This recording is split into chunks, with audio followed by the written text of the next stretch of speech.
So I just got back from a trip on the bike and noticed as soon as I stopped I could smell petrol. Didn't think anything of it, I thought I just moved it a little bit too quickly, and then I noticed it was actually pouring out of the overflow pipe. I couldn't find a stop switch on there anywhere for the fuel, so I literally had to pull off one of the pipes and stick the nearest thing in, which was a screwdriver, to stop the fuel literally piling through the carb. So what we're going to do is open up the carburettor, and no doubt the floaters are stuck, I would think, and not turning the fuel off, hence it literally just pouring out the bottom, and we're going to see if it needs repairing or whatever we can do to put it right. Looking how tight it's actually positioned on top of the engine, I think we're going to have to remove the seat, and that should give us access to the carburettor. It looks like we have to remove these bolts here and here, and there's also a bolt here, one here and two at the front there, and I think then this section should come out. This is the seat section. Right, there is an inspection panel here for the carburettor, which probably allows you to do a few adjustments, but for the extra bolts that come out, I think it would make more sense is just to take this section off. We'll be able to get a clear view at it then. Right, as you can see, you can get a very clear view of what's going on now. So we'll take the carburettor off. Looks like just a couple of bolts, and take the bottom bowl off to have a look at the float inside. Right, it looks like the carburettor is only actually held on by this plastic tube as such, because there's a bit of flex in it. So if we undo this screw here, and possibly this screw at the back, because this is just a rubbery pipe, we can probably pull the two apart and gain access to the carburettor like that. Right, so we've removed the overflow pipe, and in fact that has completely perished. This bike is just over 2 years old, and that pipe looks like it's 10 years old.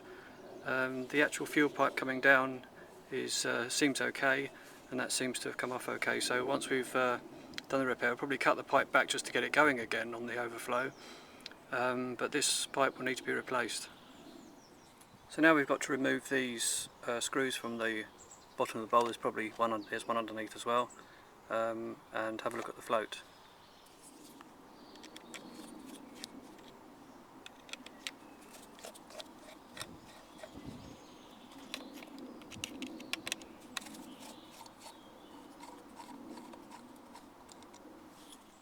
Right, with the bottom exposed, we need to now drive out the pin whereupon the float pivots on. With that pin removed, we can now bring out the two floats, and on that will be the valve that actually cuts the fuel off. There it is there on the top, which has got like a rubber top to it to seal off the fuel.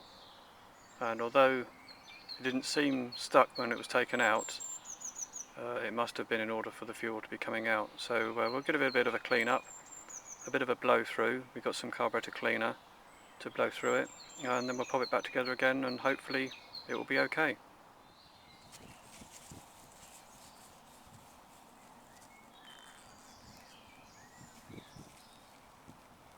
Right, I don't know if you can see that, but there's a tiny amount of yellow gunk on there, and it should actually be clear really, because that's obviously just aged fuel that's probably caused the seal not to work properly on the valve, on the shut-off valve. So we'll give it a little bit more of a clean and pop it back together again. So just popping the pin back through now. That's all lined up nice, and we're going to slip the base on. The gasket looks in perfect condition, so all I'm going to do is I'll put some bit of gasket seal on there, and we'll pop it back on again. Right, so that's now screwed back up again, and we're just going to fit it back in exactly the same place where it came from. Right, that's the carburettor back in place. Now all we need to do is reattach the fuel line, and fingers crossed it won't be leaking out the overflow any longer.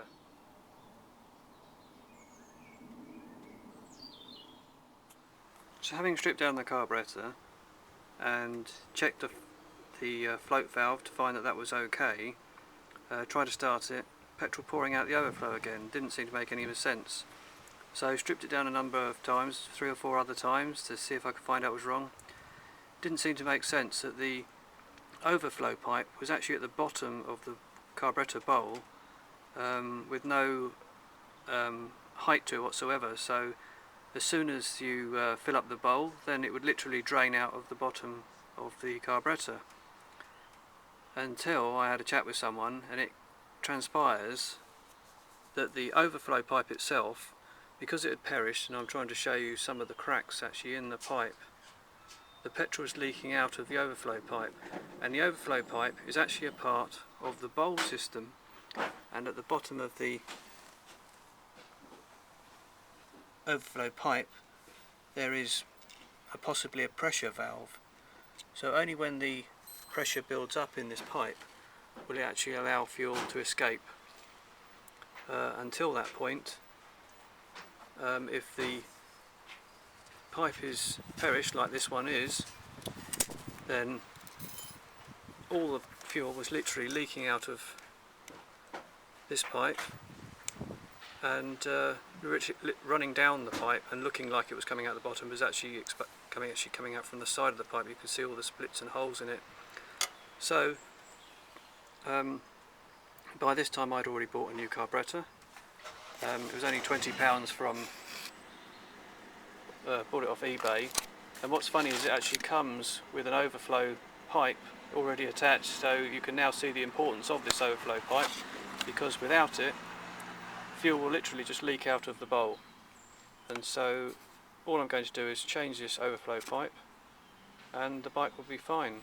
In order to test that as a theory, I literally cut off a small section of the pipe, bunged it up with a drill, and the bike started straight away, no fuel going anywhere.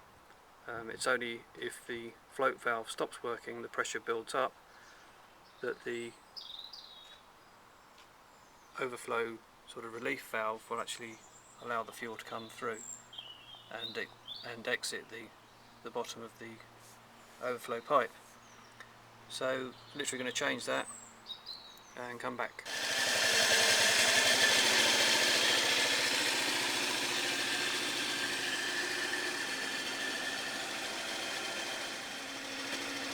So if you've got a Direct bike, which is the DB50QT-32A, make sure you carry a tiny amount of 5mm pipe, so 200mm length of pipe, so that when the overflow pipe perishes you can simply replace it and you'll be away again.